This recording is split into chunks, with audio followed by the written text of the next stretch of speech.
Boston, the tragic history of the band, death of Brad Delp, and Tom Scholz perfectionism. Boston is one of the best-selling rock bands of all time, with their self-titled debut album selling over 17 million copies in the United States alone. What was the dark secret that drove their lead singer to suicide? And how did the band's perfectionist founder contribute to their downfall? In this video, we will walk you through Boston's poignant history that will leave you in awe and the real reason behind the death of one of its best singers. So before we get into this, hit that red subscribe button and make sure you stick around till the end to avoid missing any part of the story. In 1969, while pursuing his studies at the Massachusetts Institute of Technology, MIT, Tom Scholz began his musical journey by composing the instrumental track Foreplay. During his time at MIT, Scholz crossed paths with guitarist Barry Goudreau and drummer Jim Mazdea, who would later become integral members of the band Boston. Vocalist Brad Delp joined their ranks in 1970.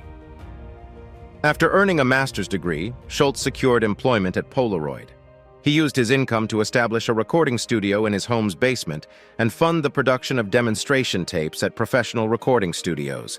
These early demos featured Delp on vocals, Goudreau on guitar, Mazdea on drums, and Scholz playing guitar, bass, and keyboards. Despite their efforts, these demo tapes faced repeated rejection from record companies. In 1973, Scholz formed the band Mother's Milk with Delp, Goudreau, and Mazdea. Although the group disbanded by 1974, Scholz continued collaborating with Mazdea and Delp to produce a new set of demos, including now iconic tracks like More Than a Feeling, Peace of Mind, and Rock and Roll Band. Scholz's innovative guitar sounds were created using self-designed pedals, showcasing his unique approach to music production. Tom Scholz's musical fate took a lucky turn in 1975 when he received a call from Charlie McKenzie, a representative from ABC Records. McKenzie had stumbled upon the demo while visiting a friend, Paul Ahern, who happened to work at RCA Records. This twist of fate would prove pivotal in Boston's journey. McKenzie and Ahern brought Scholz's demo to the attention of CBS-owned Epic Records. After listening to the demos for the first time, Epic was captivated by the music's potential. Tom Werman, a staff producer at Epic Records, later recalled his astonishment, saying, "I couldn't believe that this music was available to us, and I told Ahern that if Lenny and I could see the band reproduce this live, we'd guarantee to sign them." However, there was a catch. Tom Scholz didn't have a fully formed band at this point. He had to assemble one for the live showcase.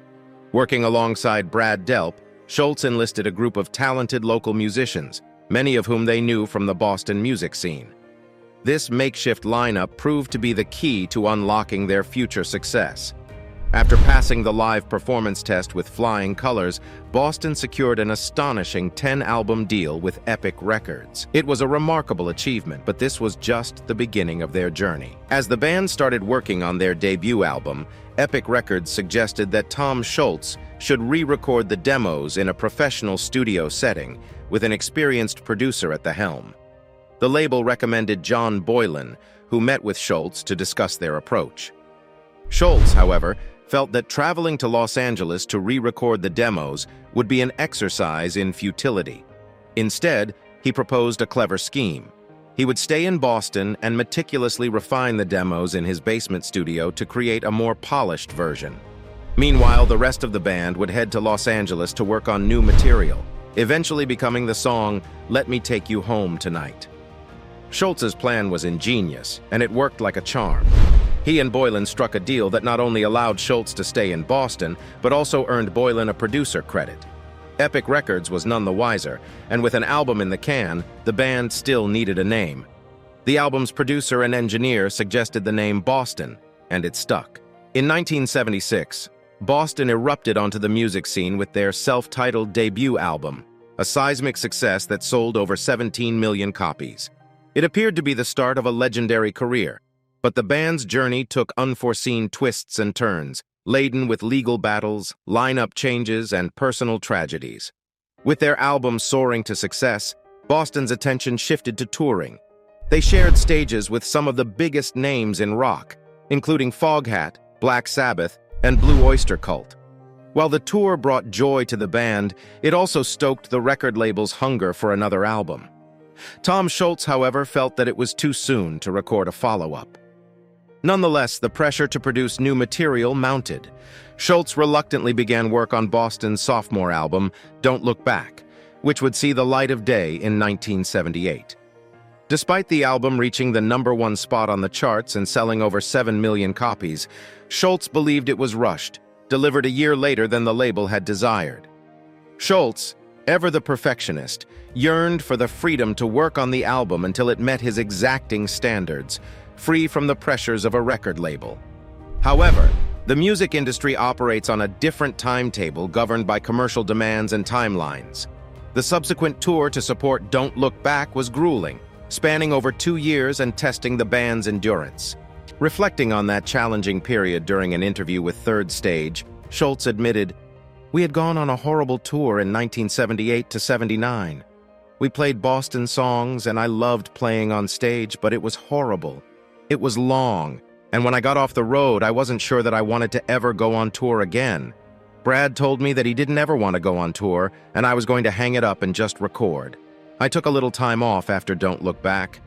I considered leaving music altogether and going back to being an engineer." Fortunately, Scholz decided to stay in the music industry and began work on Boston's third album. However, during this period, he made a startling discovery. His manager, Paul A. Hearn, had claimed a percentage of all the songs Scholz had written when they initially signed their contract in the mid-1970s. With tensions escalating, Scholz took the drastic step of firing his manager. While driven by Scholz's sense of betrayal, this decision would have far-reaching consequences for the band's future. One of Boston's key members, guitarist Barry Goudreau, subsequently signed a solo deal with Epic Records and released an album featuring Fran Cosmo, who would later become Boston's vocalist. Although Goudreau's solo record earned critical acclaim, it didn't achieve substantial commercial success. However, the situation turned darker when Scholz noticed a billboard advertisement by Epic Records promoting Goudreau's album. The billboard boasted, "12 million people know the sound of this guitar. We'd like to introduce you to the owner." Scholz alleged that he demanded the label withdraw support for the album in response, a claim he would later deny. Goudreau eventually parted ways with Boston in 1981, with Scholz asserting their separation was amicable. As Boston navigated these turbulent waters, another storm was brewing on the horizon. Epic Records and its parent company, CBS, were eager for a third Boston album. However, years had passed since the release of Don't Look Back, and the label was growing impatient. To hasten the album's release, Epic Records devised a plan to withhold royalty payments from Scholz, hoping it would pressure him into delivering the much-awaited album. But Scholz, resolute in his quest for musical perfection, did not succumb to their tactics. In 1984, CBS filed a lawsuit against Scholz, citing a breach of contract and accusing him of being uncooperative.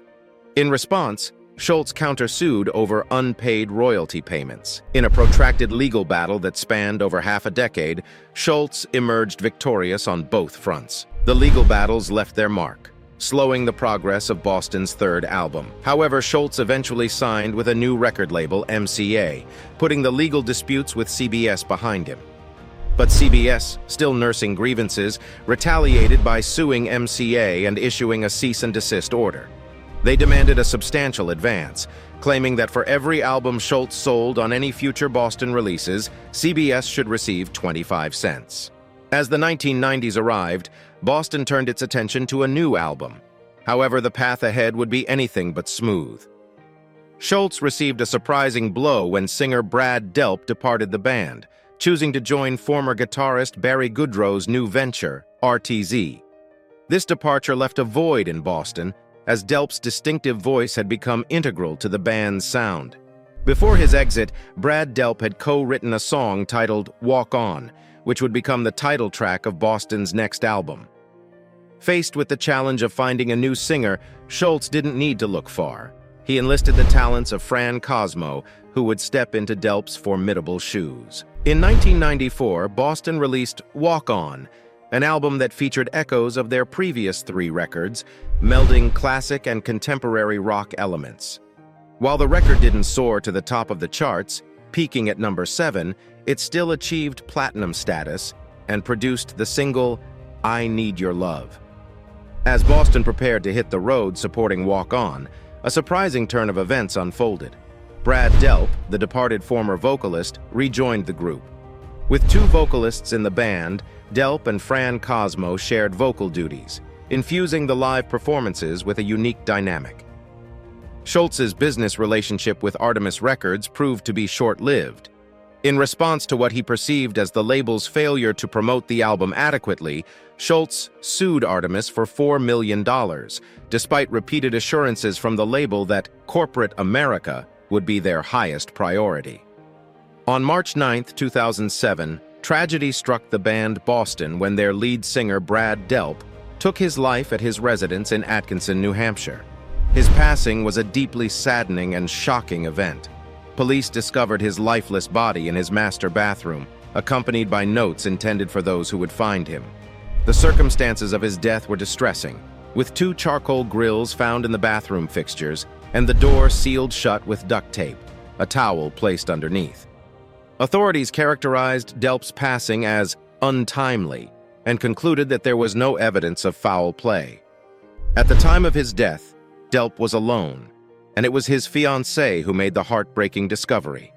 She noticed a dryer hose attached to his car, indicating a tragic method of self-inflicted harm. According to the official report from the New Hampshire Medical Examiner, Brad Delp's passing resulted from suicide by carbon monoxide poisoning.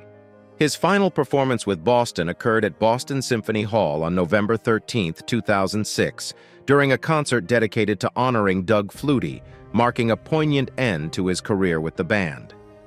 In the aftermath of Brad Delp's tragic passing, the members of Boston came together to hold a tribute concert in his honor, aptly titled "Come Together, a Tribute to Brad Delp." It was a heartfelt event that paid homage to the band's fallen comrade and showcased the enduring power of their music. In the subsequent years, Tom Scholz continued to tour under the Boston name, bringing the band's timeless classics to fans worldwide. But if we talk about the current year, there has been no news of a new album from the band as of August 2023. With that said, let's give it a wrap. But before signing off, don't forget to subscribe to the channel and hit the like button. See you again with another exciting video.